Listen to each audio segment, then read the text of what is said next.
This is my new e-bike, the Eleglide M2. Today I'm heading up the Tissington Trail to test it out and check out a Stonehenge that's over 4,000 years old. It should be around a 30-ish mile trip, but the bike has got a range of over 70 miles. But that's on a flat surface and with a rider half my weight, so I'll have to see if I can make it back before the battery dies. Come on.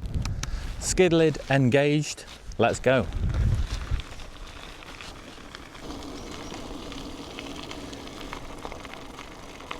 The setup of the bike was really easy. I had it unboxed and ready to go in about half an hour.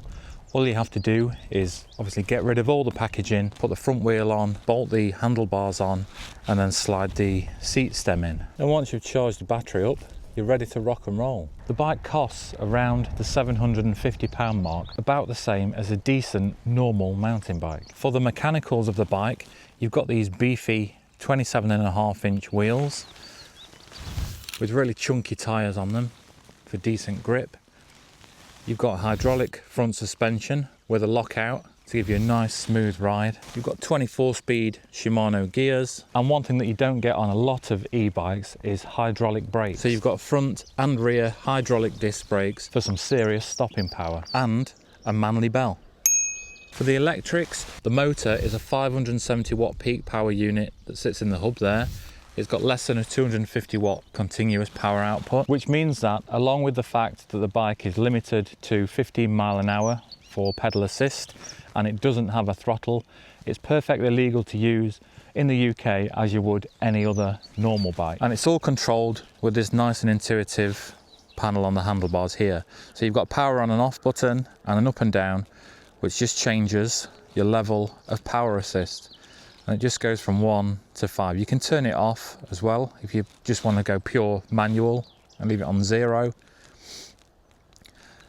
This tells you your speed, and then you've got your battery level here. The battery itself fits nicely onto the frame. You've got a lock here to keep it secured on, and then when it's unlocked you can just slide it off and you charge into that little port there. And just a reminder, with any e-bike battery, try and charge it outside if you can, or if you've got a garage or a shed, charge it in there.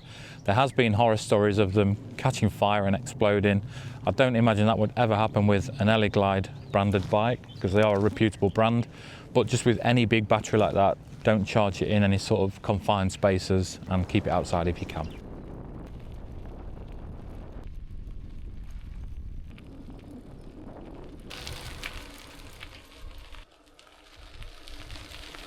I'm just playing around with this unit again. If you hold the plus and minus in, you can change your units between kilometers an hour and miles an hour. And it's miles an hour that I want. Just stop for a second at this little nature reserve place. Limestone and Leisure trains to Hartington.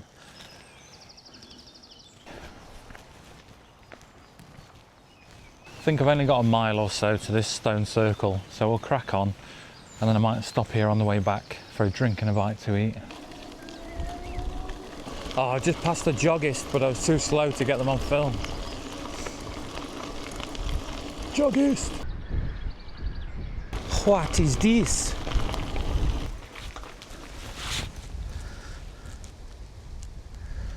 Bit random. Ugh, ain't got time for that. Let's go!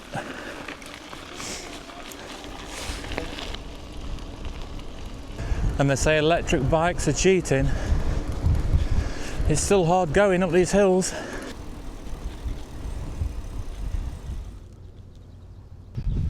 Is the dew looking good? Well, here we are. This is Arbor Low stone circle. It's a 90-metre diameter henge, and there's 50 huge limestone stones all the way around it, with a few in the middle as well. One thing to note is you do have to come through a private farm to get up here, and they do charge to get through. It's only £1, so just make sure you bring some loose change or coins to leave in the box for them. It's quite a steep ditch all the way around, so there would have been rituals held in the middle of the circle here, ceremonies, funerals and things like that.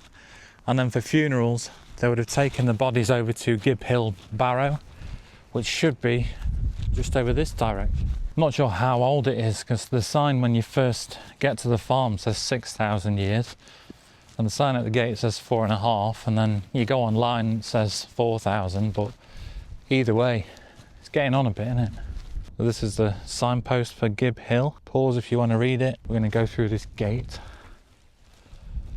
and hope those cows stay where they are. Made it.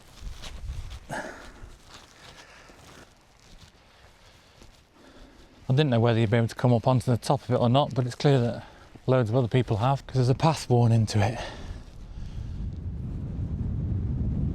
Stunning view from up here as well. And there's been some sandbagging on the side there. Wonder if it started to slip or slide. There's loads of these little blocks around as well with VR on them. Not quite sure what they're for. Probably an old marker for the area to show that it's protected or something, maybe. Right, let's see if we can get back past these cows. I think what interests me most about these kinds of places is that whole how do people build things like this question. All those years ago, bringing massive stones like this up to make a stone circle that's so sort of accurately done. Obviously it's starting to look a little bit battered now after all these thousands of years, but I'm sure when it was done, each of these rocks would have probably been stood up and would have been pretty much positioned perfectly. Mad, really. Right, I'm going to head down and grab the bike, head back to the Tissington Trail, and then we'll have a look at the status of the battery. Bloody heavy. Hope nobody nicks it while I get the camera back. I need a drink. Welcome to Biking with Ben. If you like monotonous, boring routes, follow for more. Nearly stacked it, mate. What have we got here then, my little cherubs? Eggs, cakes and jam. Look what we've got. Loads in there. And then there's a honesty box. Eggs in that one. Jam, scones and cream in that one. Somebody keeps stealing things as well, according to that note. Not cool, people. Even though I could murder a cake, I'm not going to get one because I've got no cash left. It would be good if they had some kind of PayPal thing or something, but they haven't, so I'll have to starve. There's a couple of horses coming, so I've just pulled over because I don't want the little whir from the electric motor to spook them. You're alright. Have a nice ride. I'm only joking about my bike tours. The views that you get from these trails, like the Tissington Trail, there's a High Peak Trail as well.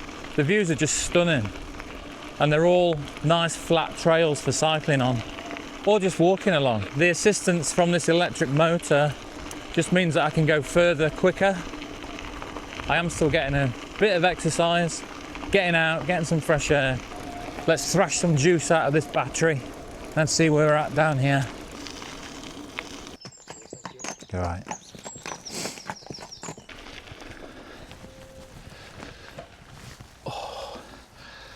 So here we are, back where we started, with that stunning view down into Wolfscote Dale. So if I have a flick through the computer, my average speed for the trip was 15 miles an hour, maximum speed 22.9. It's taken me 27 minutes to get back from Arbor Low, 6.8 miles. So in total, we've done 13, almost 14 miles. And the battery is at 55%, which is obviously nowhere near that 70 plus miles that's quoted on the specs. But as I said earlier, that is in optimum conditions with a rider that's a lot lighter than me.